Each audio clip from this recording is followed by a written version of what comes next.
Okay, so it is 2 o'clock and I want to get started with today's class for our Ultimate Virtual Fundraising course 2.0. So this is a course that I ran last year, and there was so much information that I tried to cover in 2 classes that I decided that when I ran this again, we would expand it into 3 and incorporate a lot more of a deeper dive into some areas, especially live streaming. So we have a lot of great information coming up to you in these classes.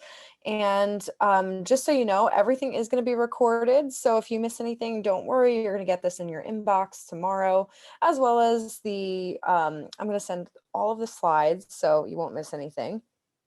And we have a lot more coming up for you. So throughout today's class, I am going to be keeping a close eye on the chat pane.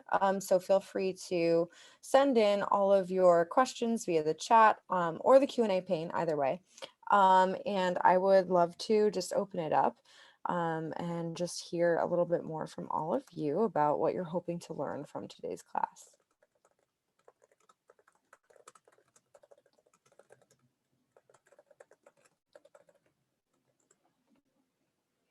Okay. So thank you for joining, everyone. Excited to have you here. So I do also want to start off with a poll and just learn from you, each one of you, if you have planned a virtual fundraising event yet.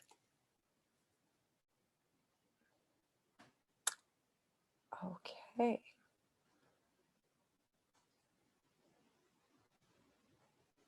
All right.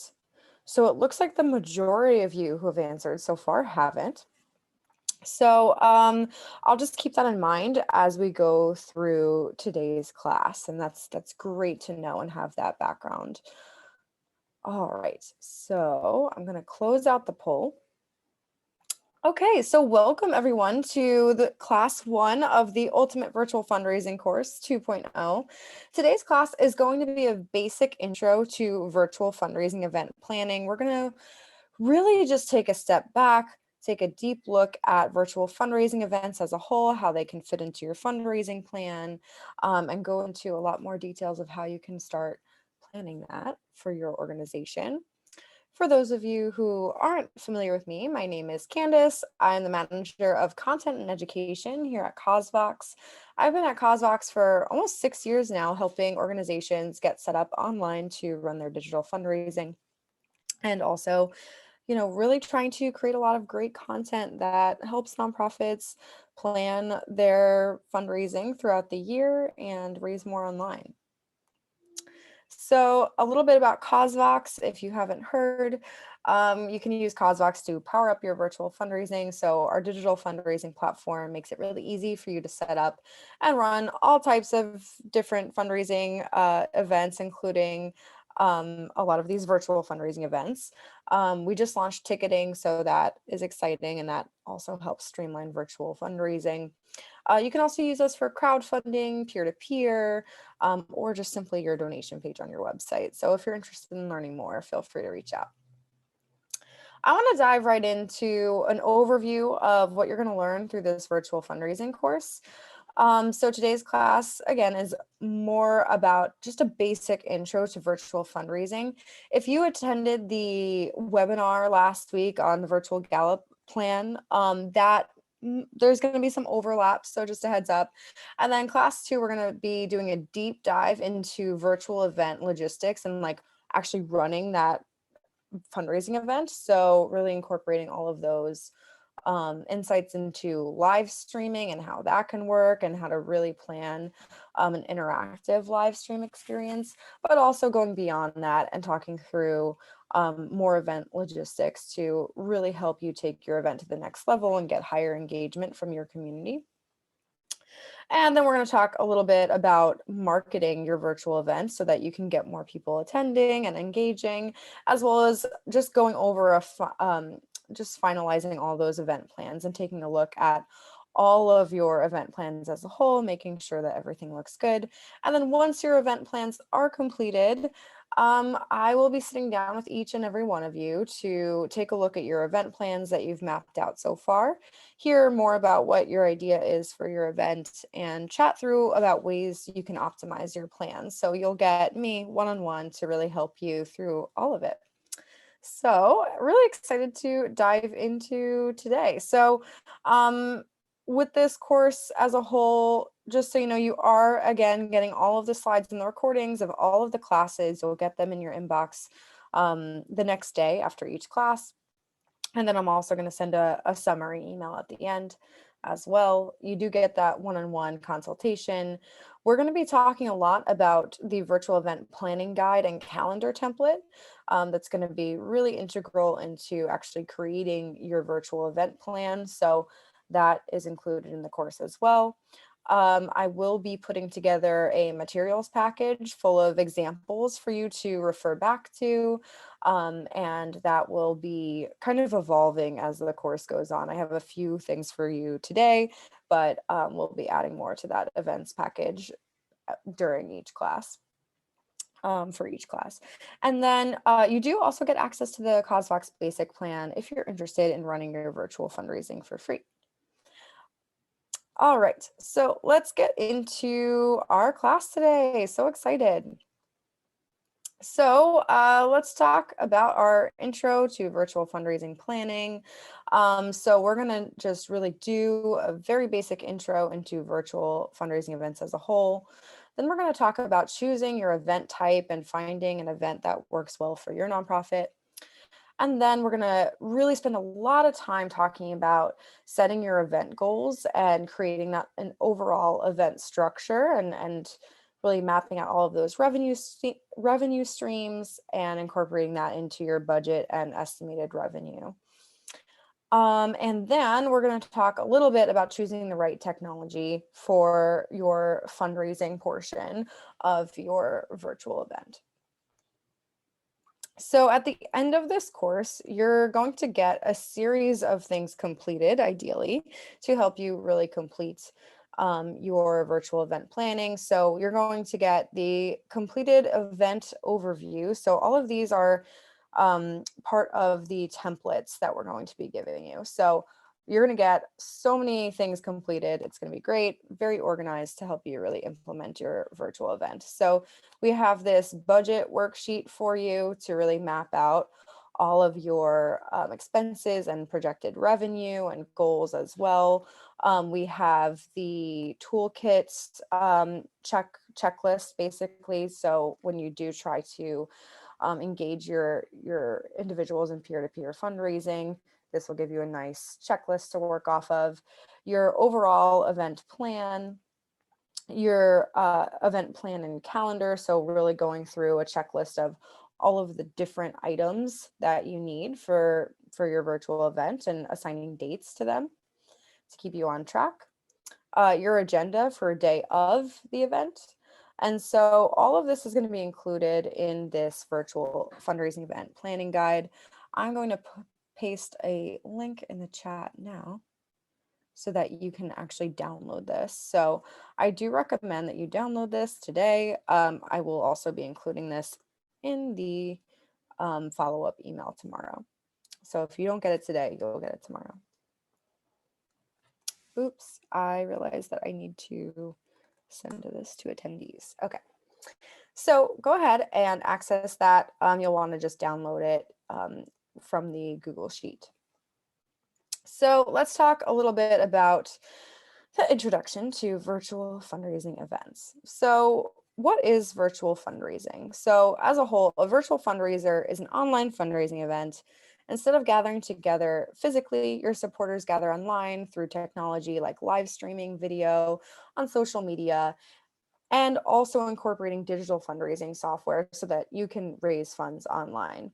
So it really does go a long way to using a bunch of different tools to help create an experience online for your participants and, of course, help you raise much needed funds for your organization. So, of course, people have been fundraising online for years. I think virtual fundraising events are just kind of using a lot of those same tools and tricks that people have always used, and to really, pull off this type of event. So, um, virtual fundraising isn't new, but it's definitely been rapidly growing over the last year. So let's talk a little bit about virtual fundraising in today's context. So, unfortunately, it's been a tough year for a lot of organizations that I've been chatting with. I've heard, funding falling through, budgets not getting approved. It's been a tough time. Of course, all of this sort of culminates in tighter budgets for your organization. So, you as a fundraiser are probably having to navigate fundraising with a much smaller budget than you're used to. You've also had to reimagine all of your programs and your way of working. So, bring all of your programs whenever possible online, or trying to rework them so they're safe and socially distant. So, you've already had to do that and figure out how to rework everything so it can work in today's context. And even the way that you work itself has changed, where a lot of you are from home. I'm working from home too. And that comes with its own unique set of challenges. And of course, why most of you are here today is that virtual fundraising events for the foreseeable future have been canceled, unfortunately. And there's been this rapid transition to virtual fundraising. And so I think a lot of um, one of the huge hurdles is that there hasn't always been a roadmap to running a virtual fundraising event. We just had to all of a sudden figure out virtual fundraising on the fly. And there's been a lot of great insights that I've seen a lot of nonprofits draw from just trying out virtual fundraising events in the last year. So hopefully today's class will help you navigate that transition to virtual fundraising. And unfortunately, the reality is that we don't really know how long this is going to continue. There's all these variants going around. We don't know when events are really going to be safe for people to attend, or even when they are, deemed safe. What is your community going to feel like going to those events? Will people be ready? Sometimes, maybe older portions of your donors might not be ready to go to a big event, and even if they get the all clear. So what is that going to look like later this year as we navigate um, opening back up and looking at in-person events again? So something to keep in mind that I've talked a lot about with a lot of the organizations that I work with is that I think for this year, the safest bet is to plan on virtual fundraising first and in person as a secondary option.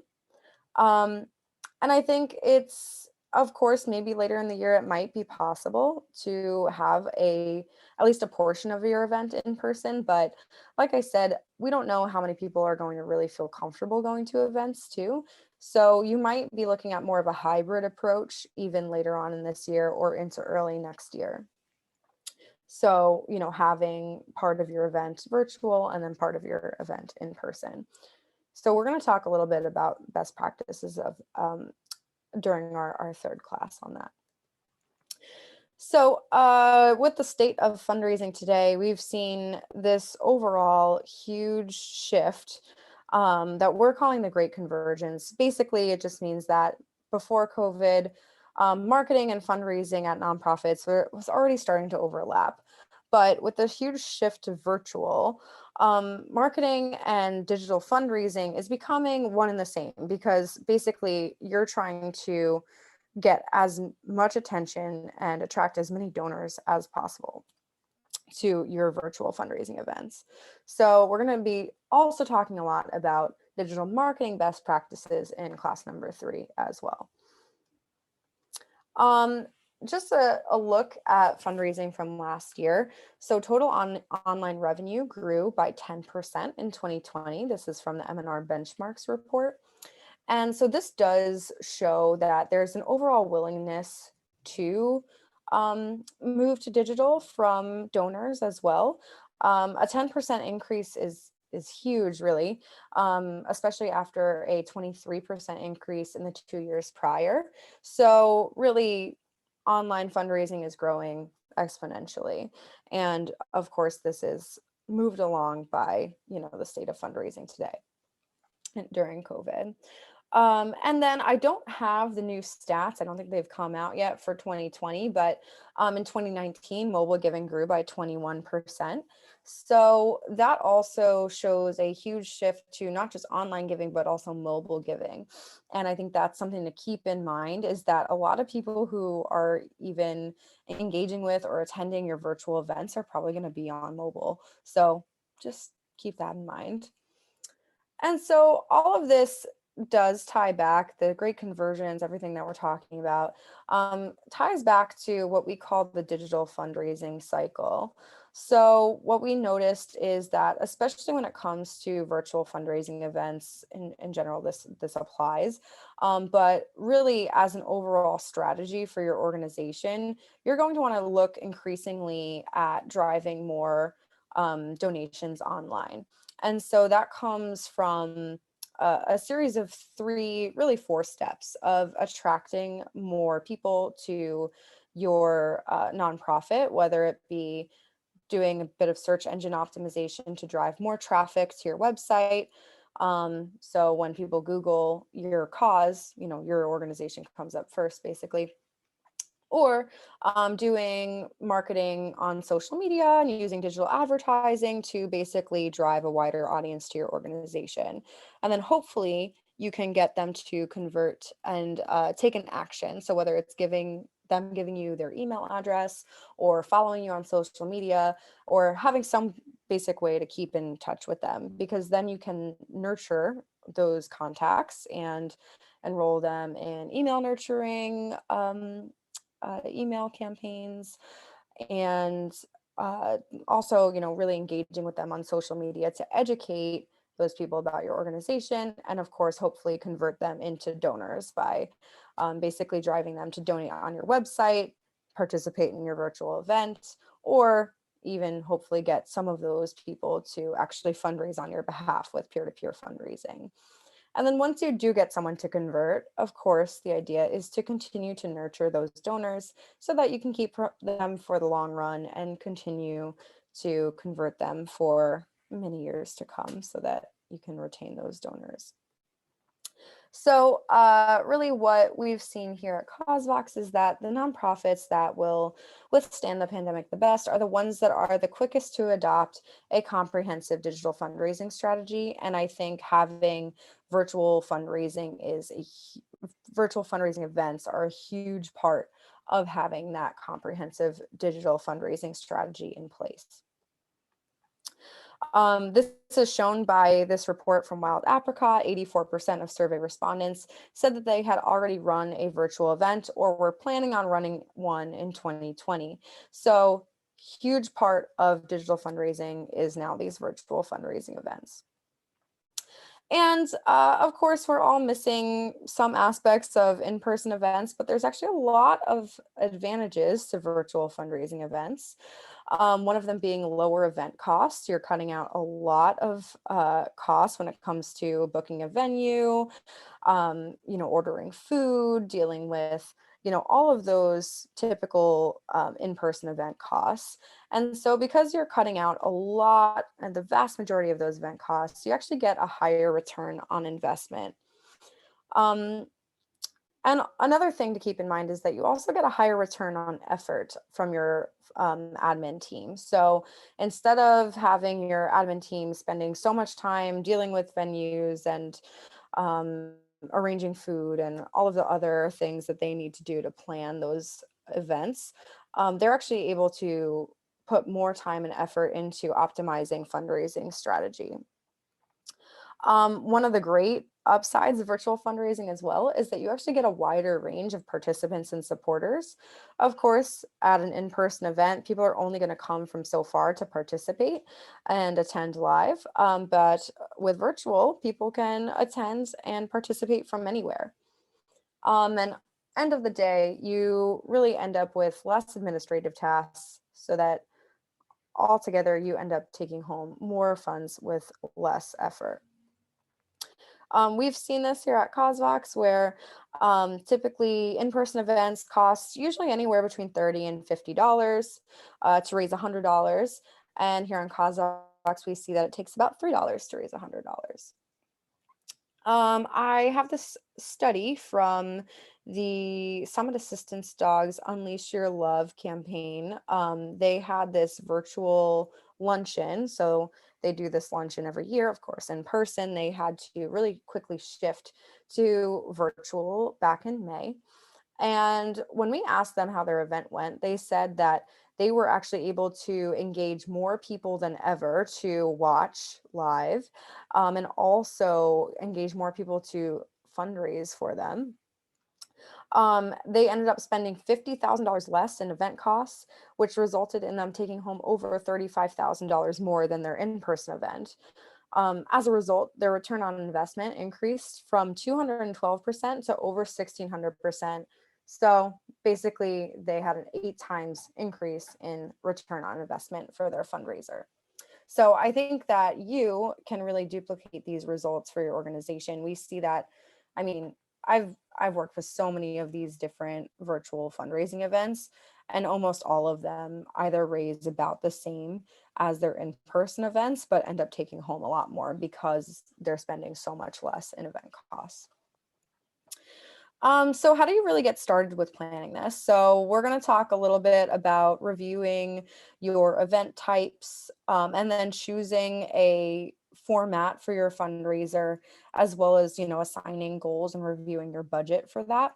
And then lastly, we're going to dive into choosing the right technology that meets the needs for your specific type of virtual fundraiser. So let's first talk about, of course, choosing your virtual event types.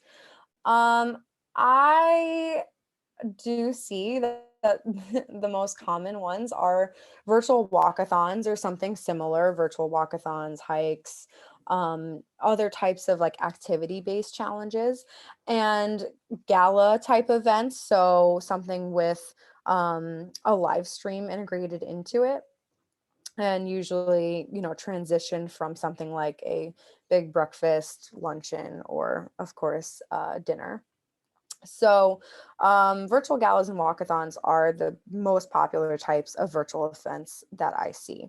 So, a lot of the insights from this course are going to be sort of based on both of those.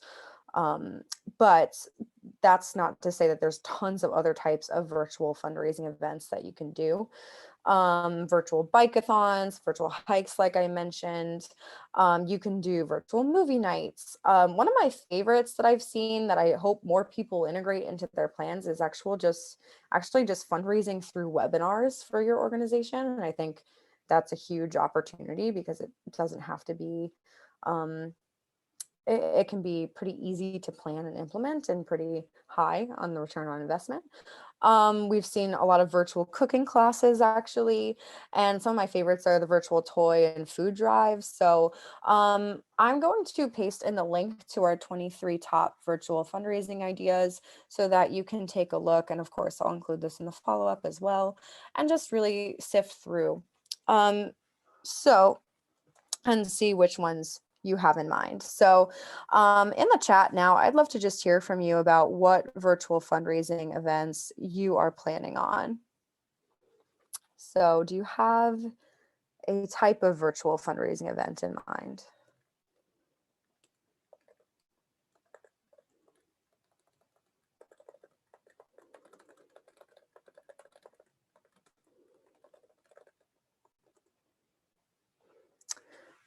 So, if not, that's totally fine. I have some guidelines to help you choose which types of events can work best. When you're thinking about choosing an event for your organization, I think there's basically three main things to consider.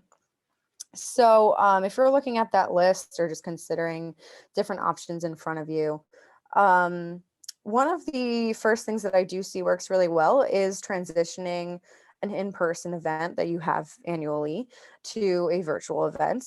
Of course, there's already that audience that's usually at that in-person event that you can then just move to virtual. So again, this is great. Like if you did do an in-person 5K, let's say, now you can actually do a 5K virtually. That's definitely possible. And you already have those people that you can engage from previous years to participate online. Same thing with a lot of these virtual gala type events. I've seen like virtual breakfasts, luncheons.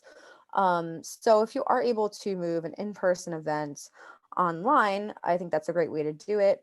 And sometimes, it's not necessarily always in the same format, where I've seen organizations that are like, oh, we always do our cook-off events, but we can't really do a cook-off virtually. It's a little bit more challenging. So instead, they had a couple of different chefs come on and teach a cooking class. So maybe it's not the exact same event, but there's aspects of that event that will appeal to the same audience that you can bring online.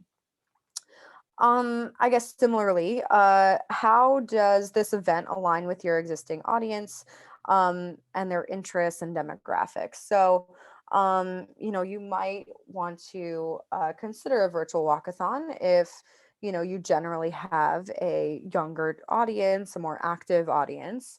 But if you know that your audience is um, just probably not going to get moving for you, you might want to start looking at a live stream type of event. Of course, you could play around with things and just see what sticks.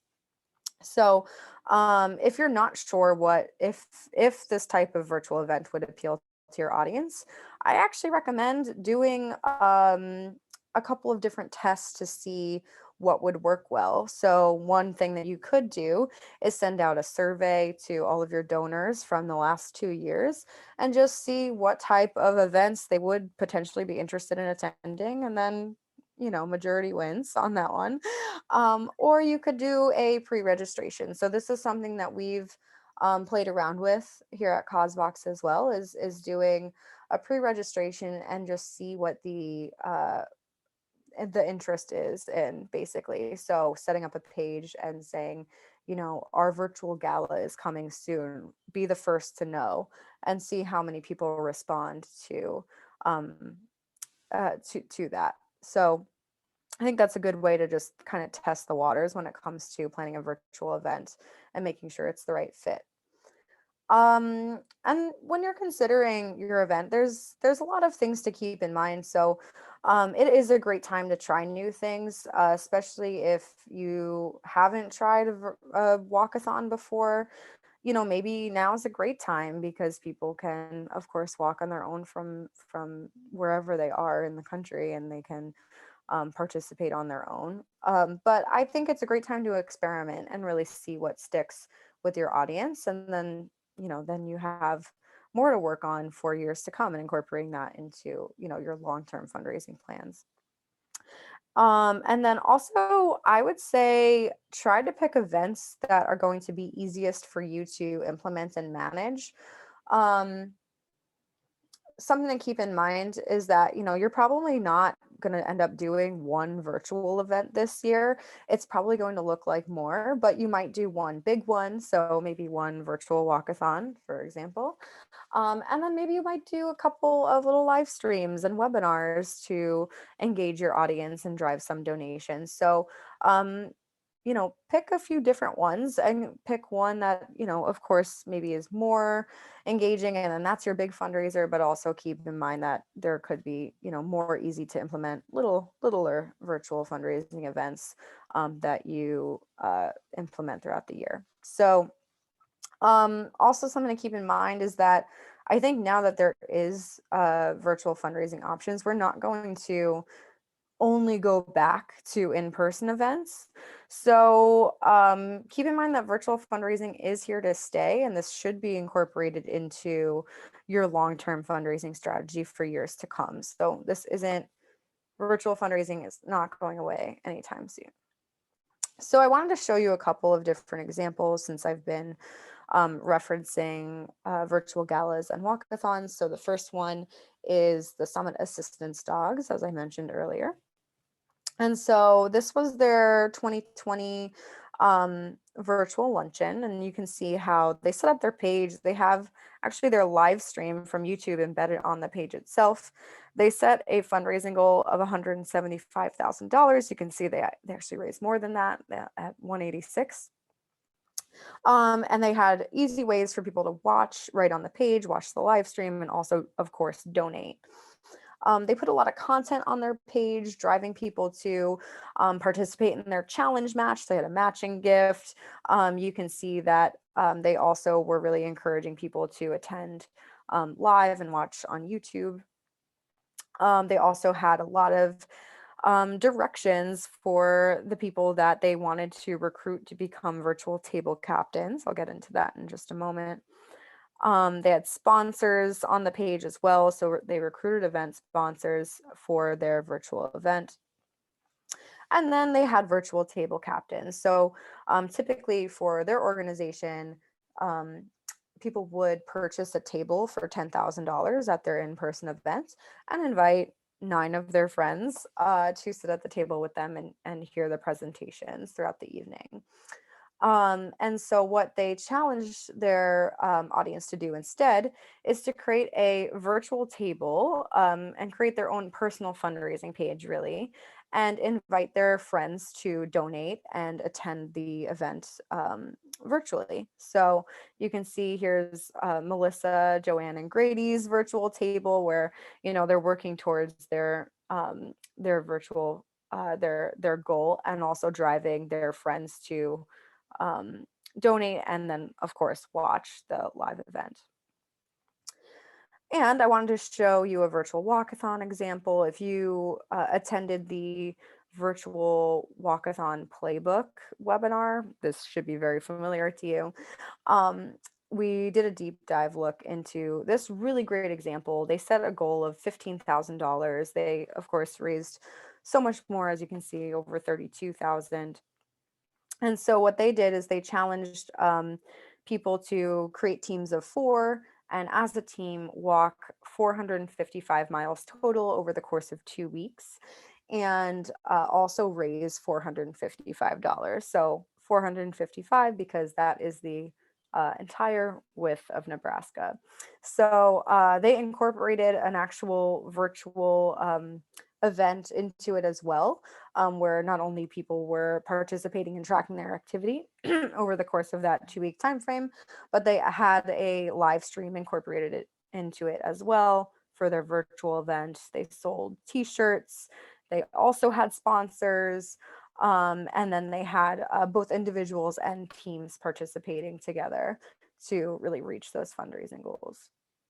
And so, yeah, so that's kind of the event structure for that. So, with looking at both of those, you can see a lot of similarities in these different types of virtual events. So, of course, this doesn't apply to every type of virtual event, but a lot of these virtual events have a very similar framework. So there's always an online fundraising campaign, as you saw. So a way to um, set a goal and measure progress towards that goal, have people donate and participate on one page.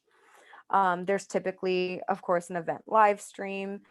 So, having that live stream integrated on the page is always great, but, you can also drive people to, of course, participate through Zoom and donate on the online fundraising campaign site as well. There's typically event sponsorships, so you are able to still engage event sponsors for your virtual events. Um, a lot of them have peer-to-peer fundraising integrated into it. Of course, you can just do a live stream. It doesn't have to involve peer-to-peer, but peer-to-peer can really take your event to the next level and drive further engagement. And then there's sometimes ticket sales or auctions. So I've seen a lot of raffles going up recently. I've also seen, people charge for these virtual events. So we'll talk a little bit more about the pros and cons of that later. So that's just like an overall of what these events typically involve. But whatever virtual fundraising event you do decide to do for your organization, you really are only limited by your creativity and adaptability because a lot of the technology is out there to make these virtual events really fun and engaging. You just have to really come up with the plan and ways to make it fun and engaging online. Of course, we want to avoid Zoom fatigue, so but there's a lot of people that are really willing to participate and engage with you online. It's just about how you can create a great event experience. So, an action item for you is to think through your plans for the rest of 2021 and map out all of your digital virtual fundraising plans. We also have this virtual plan calendar and template. This is different than I'm sorry, this fundraising plan calendar and template. So this is more for the entire year. So if you do want to map out your events for the entire year, you can also access this free template. Um, of course, this is different than the actual virtual event planning guide because that's more specific for a particular virtual event. Okay, so once you do decide on what type of event you're going to be doing, you're going to need to set some event goals. So let's talk a little bit about what actually plays into those goals in the first place and creating a budget as well. So typically I see three different reasons or yeah, basically three different reasons people need to fundraise or have been incorporating these reasons into their virtual fundraising events. So it's usually a disruption of funds. So I've had some organizations lose major donors, some organizations lost grants, um, some organizations' budgets didn't get approved by the board. There's just different hurdles from last year, and there's been a disruption of funds. So, consider when you are thinking through virtual events, consider what you didn't bring in last year and what you are missing from your budget, and incorporate that into your fundraising goals for your virtual events. You can also factor in any sunk costs. So if you did have any in-person events last year that got canceled and you weren't able to get the deposit back for the venue or, for the catering, just consider in any sunk costs. You can always fundraise to offset those. And yeah, a lot of those in-person events that did get canceled resulted in a disruption of funds. So what did you miss out on from those in-person events? And then you can always incorporate that as your fundraising goal for your virtual fundraiser. Also, of course, there's a lot of new programmatic fundraising needs. So last year, a lot of your programs probably had to shift considerably, whether that means needing new materials, like for example, Skid Row Housing Trust, they had to all of a sudden get laptops for their entire staff. So it resulted in an unforeseen cost. So what costs did you have for changing over your programs so that they could run effectively during COVID? And, basically, did you have to also expand any of your programs? So a lot of like North Texas Food Bank, they had to really ramp up and do more virtual food drives because they had to, of course, feed more members of their community. So think about those programmatic fundraising costs and ask for the funds needed to run your programs well this year. And then also operational fundraising needs. So, with different, grants that might have fell through or unforeseen purchases or all of the above, are there any overall operational expenses that are in jeopardy? Like, will you have to lay someone off? You can always fundraise to basically save that staff member. And I've been seeing those types of goals incorporated into these virtual fundraising events a lot recently. And so you really can fundraise to save those staff members' positions, or of course, cover rent or any other purchases required.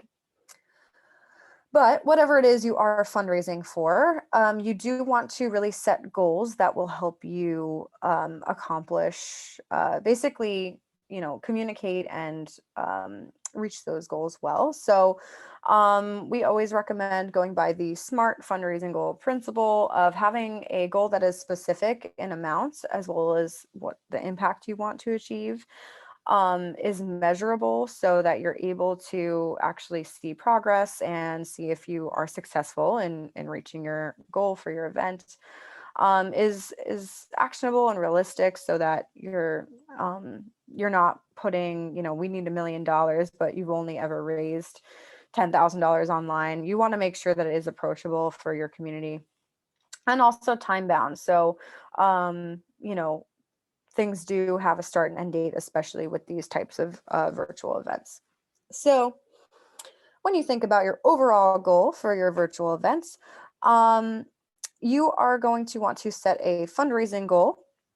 So, you can set this based on if you are transitioning this from an in person event to virtual, just base it on that, whatever your goal is when you do an in person event. A lot of what we see is very similar. So you can pretty much set about the same goal, maybe a little bit less if you want to be extra realistic. And yeah, I mean, typically we see that it raises about the same, sometimes more. And usually, again, you do take home more because you're cutting out a lot of those event costs.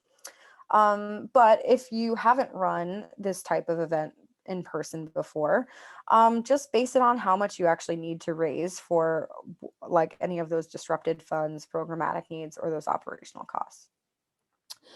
You're also going to want to set an impact goal if possible. Thinking through how many people are benefited, who is being benefited, and communicating that well overall. I think Summit Assistance Dogs, to keep going back to them, they do this really well. This is their 2021 virtual luncheon. They raised 186,000 last year.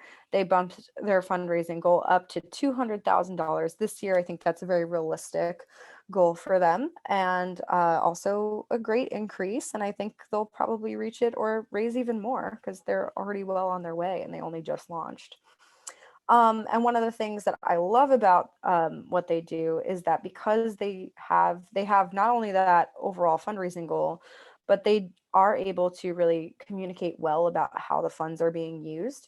So even on their donation form, someone clicks the donate button and they can choose actually what impact they want to have. So $100, for example, provides 4 hours of advanced training for one of these assistance dogs. So that's amazing. I know exactly what my $100 donation is helping to achieve at the organization.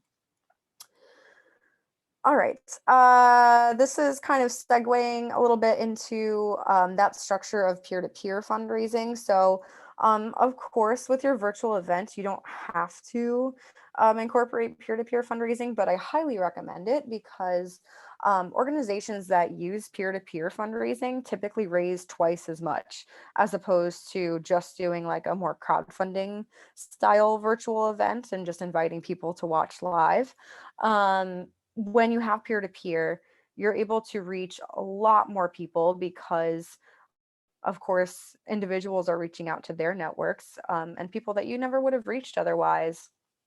And it really does help you exponentially increase the reach of your campaign and, of course, actually acquire new donors. It's a huge way to grow your network and bring in new donors during your virtual event. So, if you are incorporating peer-to-peer fundraising into your event, you'll want to set a participant goal. How many people do you want to actually fundraise for you?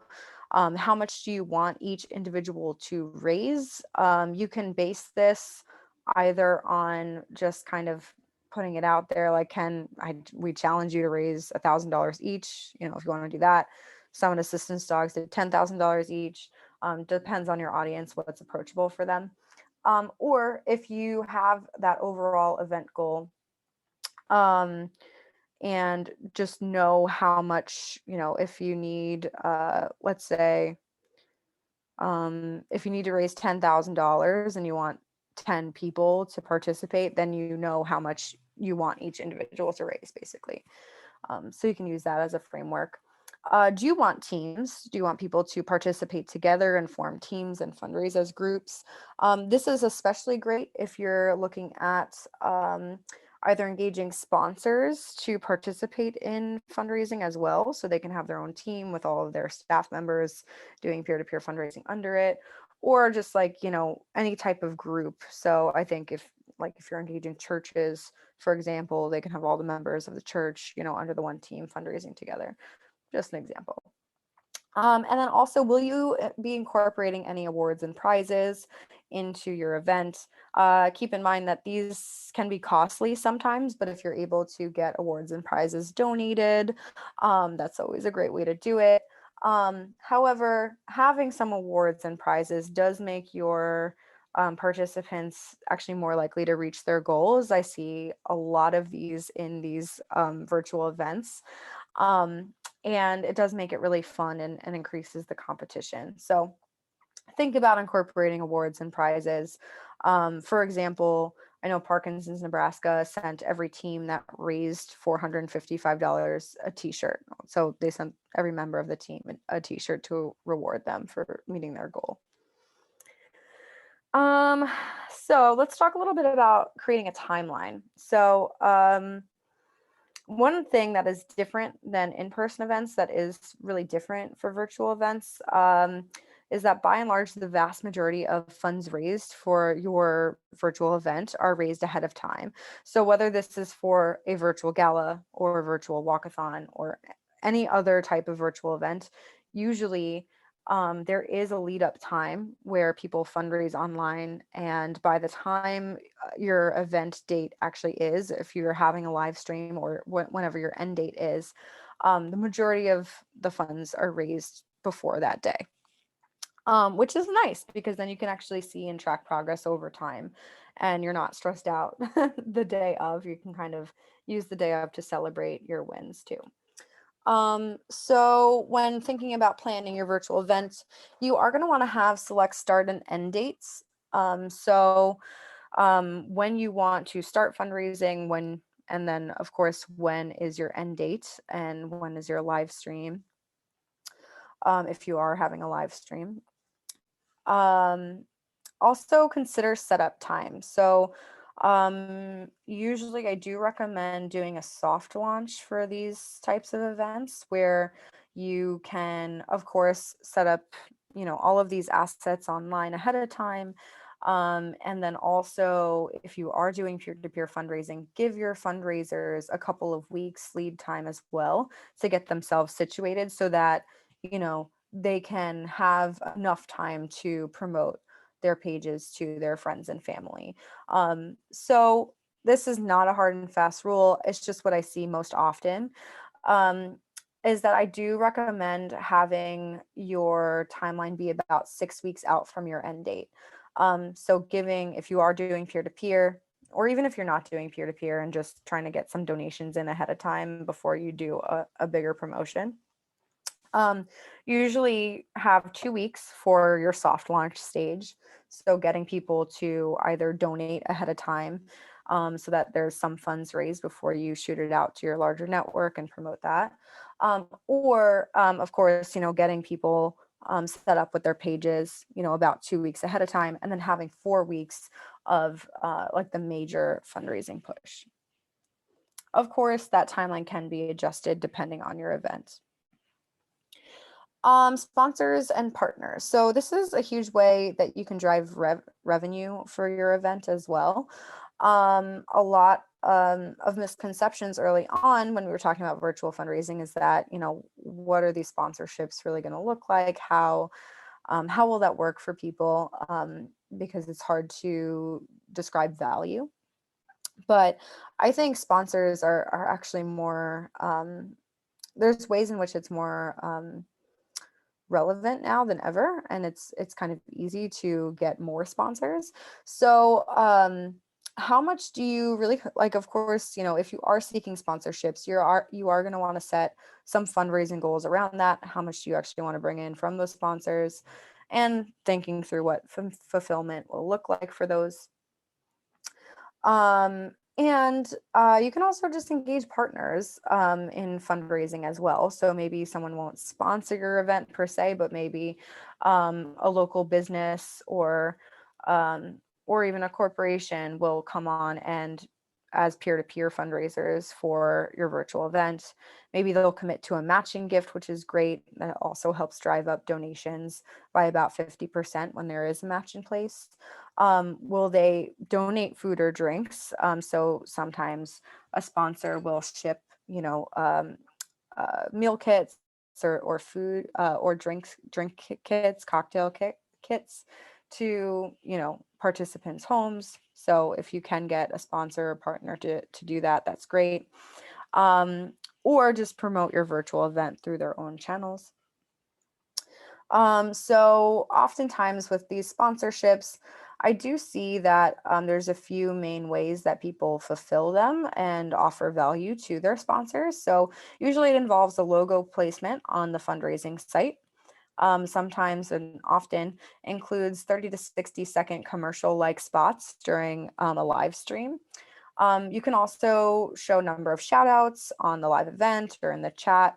So basically pointing people to their site and telling people to check out your sponsor. You can also link to your sponsor's webpage in your follow-up email to all of your event participants.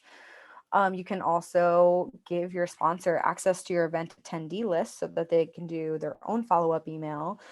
And yeah, oftentimes I also see sponsors for virtual events, you as the organization can set up team pages for them to basically showcase across the campaign how much they actually donated. And I've also heard a few virtual events fundraisers. Basically, they had a breakout room with different perks for their sponsors. So sometimes you can have like a happy hour, a party, or a special guest appearance only for those who are our sponsors and attending the virtual event. So here are some of the assistance dogs. They have their event sponsors on the page. And so you can, of course, highlight those logos. Another great example that from Parkinson's, Nebraska also included those different sponsorship levels. And I do recommend you taking a look at this if you are doing sponsorships. I think they had really nicely laid out levels. You can see they had their logo on the website, t-shirts, social media shout outs, commercials, and all of those options that I mentioned as part of their sponsorship levels. So of course you'll have this to refer to later. Okay, so I know we have quite a few things that I still want to get to, so I'm going to try to pick up the speed a bit. Are you going to be doing ticketing? So how many event attendees do you want? So with ticketing, there's some pros and cons. So if you want to have people pay to attend your virtual event or participate in your virtual event, it could, basically deter a little bit of the participation, but you also do, of course, ensure that revenue is coming in. And you also can offset any event costs that you are incurring. I see ticketing most used if people are receiving something. So if everyone that's attending is getting a t-shirt, then it makes sense, I think, to charge a ticket. But if that's not the case for you, I would recommend maybe not having a ticket cost, just because you're probably going to get more people to attend live, and you do have the opportunity to just really encourage donations throughout the event. So think through if you're going to do ticketing. If you are, how much do you actually hope to bring in through that revenue source, and what will fulfillment look like? So how are you going to mail out those t-shirts or whatever they're getting for their ticket cost, or if they're just getting access to the virtual event link, that's fine too. But just thinking through how you're going to fulfill that. We are introducing here at CosVox ticketing. I just, basically played around with it, and here's an example of how you can sell tickets. So standard entry, exclusive happy hour, people can select how many tickets they want and basically pay right on the page.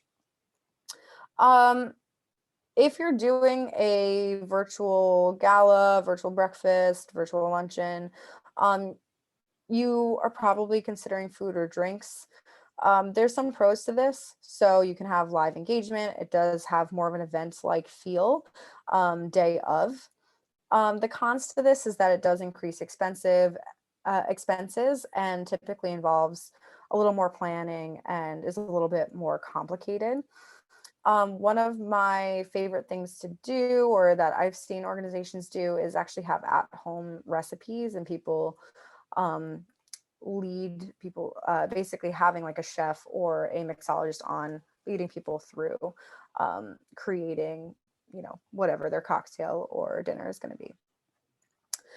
So for example, this Brunch at Home campaign by the Autism Society of Minnesota, they had a mixologist and a couple of chefs come on and actually, basically teach the cocktail class, for example. So this was on their page. They're highlighting John Robinson here, who actually specializes in virtual cocktail classes and bartender training.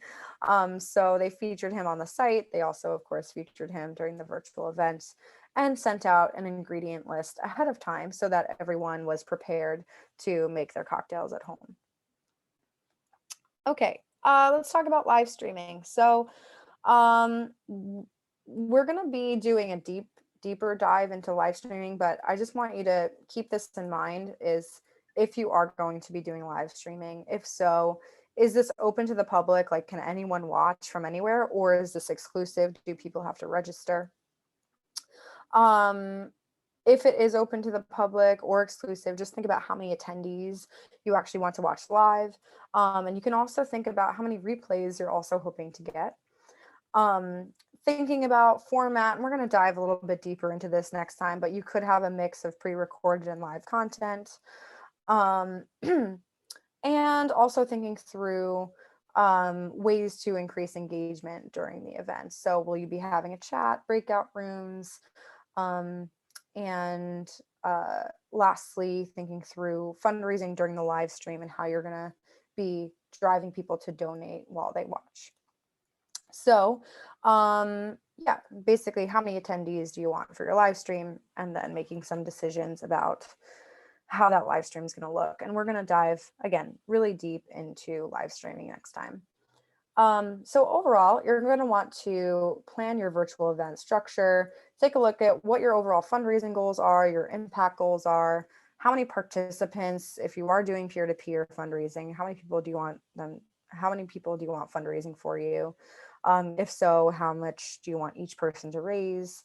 Thinking through your event timeline and setting some dates down, thinking through sponsorships and how you're going to engage them, if you're going to be selling tickets, if you're going to be doing food and drinks, and if you are going to be doing live streaming. So there's a lot of moving parts to this, which is why I like to go really deep into each of those sections.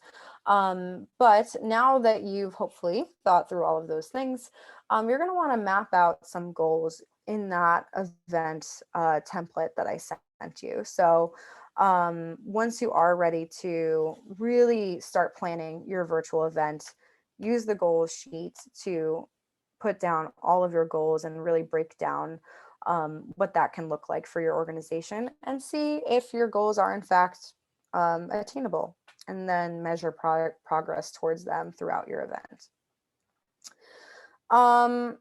Something to really consider is thinking through all of your program costs for the event itself. So, what is it going to look like to actually put together your pre-recorded video or do your live stream? Are you paying speakers? Are you paying performers?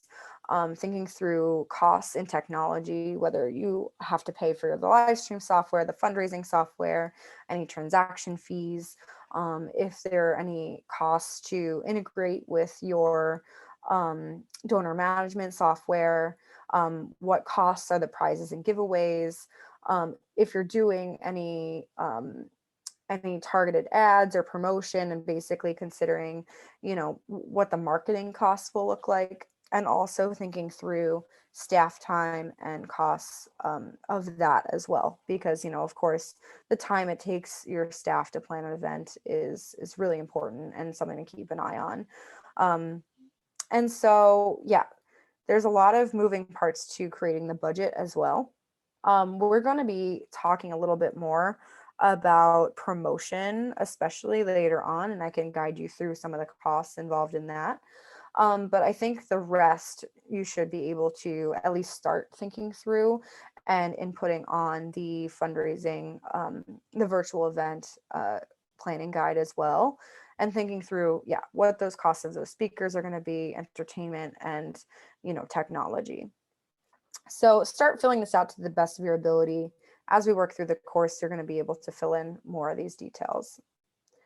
And so also very important is to not just think through the cost of putting on the event, but also, of course, estimating the income. So, as you set all those goals over sponsors, peer-to-peer fundraisers, what you expect just donors to give throughout the event, any ticket sales, and any matching gifts. Overall, just take a look at all of those goals you individually set, and estimate your income for the entire event, and that you can actually put into those sections on the income spreadsheet in that virtual template, virtual event planning template. Okay, so action items for you is to determine and fill out your overall goals and your event, your goals for all those different revenue streams. Create that budget, estimate your income to the best of your ability, so that then you can actually take a look at your event return on investment. So by projecting what you'll bring in versus what you're gonna spend putting the event together, then you have a really good idea of what that return on investment looks like, and you can also spot ways ahead of time to continue to optimize it. Also good if you are transitioning from an in-person event, just compare what that virtual event ROI looks like as opposed to the in-person event. So it looks like we're at 3 o'clock. I don't want to keep everyone too much longer, so I'm going to save our section on choosing the right technology to our next class and incorporate that then. I do want to go over your questions. And so lastly, I just want to let everyone know that the next class is on April 9th on Friday. And we're going to be going over all those virtual event logistics. I think this actually works perfectly. I can go over choosing all the right technology and really executing that virtual event well, to help you run the best event day of. And then class number 3 on April 13th, we're going to talk about virtual event marketing plans and finalizing your event plans overall. And then, of course, you have that one-on-one session coming up after class number 3. You can schedule it at your convenience, and I'll work with you one-on-one in that coaching session. If you are interested, you can run your virtual fundraiser on CosVox. We have a plan, our basic plan, which allows you to run your virtual event for free. If you need more features, you also can have 0% fees on any of our even our paid plans. So 0% transaction fees or platform fees. So let's go over your questions. I saw a few come in. Okay, so Andrea asks, so since we're having a concert, should we sell tickets or should we just pass the virtual hat? So I do see an advantage to selling tickets for a virtual concert. I know I've seen a few virtual concerts and a lot of them did have ticket purchases involved. So there's a lot of precedent for virtual events having ticket sales. So I think it would probably make sense for your particular virtual event. Um, I would also consider incorporating ways for people to, instead of paying a ticket fee, maybe they can raise it as well. So encouraging peer-to-peer fundraising. So if, let's say they raise $50, they, get into the event for free, for example. And then now you have people that are fundraising for you. So I would just, yeah, probably have ticket sales as part of it. But think through ways that you can incentivize fundraising as well, and having some call to actions overall to just, encourage people to donate throughout the concert as well. And we're going to be going over more tips for how to encourage that next time.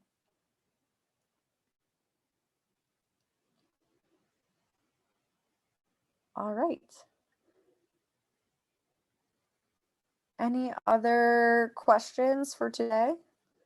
I'm keeping an eye on both the Q&A pane and the chat.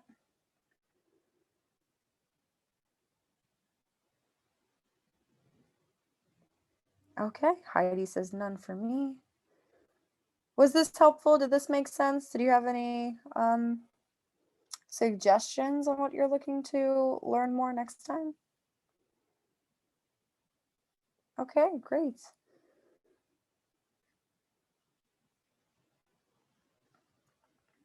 Awesome. All right. Well, it sounds like a lot of you got some helpful tips out of today's class. It's so great to have you. Thank you for being part of the class, and I will be in touch with the recording and the all those resources tomorrow, and then I will see you all back on Friday. All right. Thanks for spending your afternoon with me. Have a great rest of your day.